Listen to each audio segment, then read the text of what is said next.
Hey Future Matt, so today I thought I'd make a video on how I cook my favourite meal, my pork spaghetti bolognese. When I say my, I do in fact mean Jamie Oliver's, but with me screwing up the proportions to make it sort of my own. Being as it's my favourite meal, I basically cook this and eat it all the time. In fact, during my first year of uni, I once had it for breakfast, lunch and dinner all in one day. A couple of my housemates had to hold a spaghetti intervention to stop me eating it, so when I say this is my favourite meal, I'm not kidding. But anyway, how do you cook this glorious spaghetti-based dish, I hear you ask? Well, before you do anything, the most important step you need to make is the first one.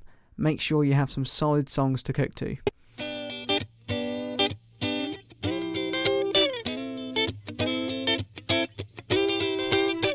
Once you're bopping along to some grooving tunes, you'll need to fetch the following ingredients: 1 red pepper, 1 onion, 1 big carrot and 2 sticks of celery.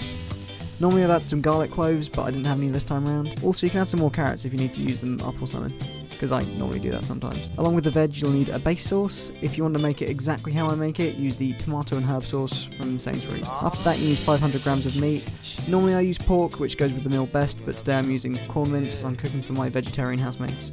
You'll also need some basil and salt to season, and maybe some garlic powder if you want. And last but not least, you've got to have a whole bunch of spaghetti. So first, I always chop up the veg super small. I try and cut everything into quarters and dice it real fine. You can have chunky veg if you want though, I mean, really it's up to you. Once those are all chopped, you need to get a big old pan and throw a bit of oil in there. Doesn't really matter what oil you use, just so long as it's edible. Once you've heated up the oil, pop all the veg you chopped earlier in.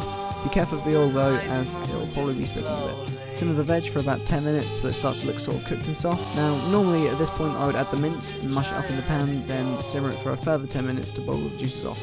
But because I'm using corn mince, I'm going to skip that step and then add it later. So once everything's cooked, throw in your base sauce and then stir it about a bit.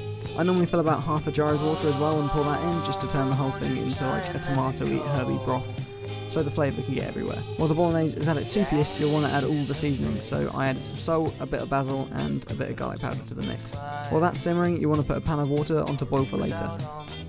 Once the water in the bolognese pan is starting to boil off, pop some spaghetti in the boiling water pan and then season it with a bit of salt. Once both are cooked and the bolognese is looking a lot more bolognese, take both off the hob and serve. If you want to serve it the way I do, pop a small dollop of ketchup in the bolognese, mix it all up, then grate a whole bunch of cheese on there, just like an obscene amount of cheese. And there you go, that's how you make my world famous bolognese.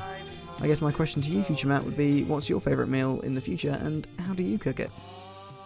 See you tomorrow, Future Matt.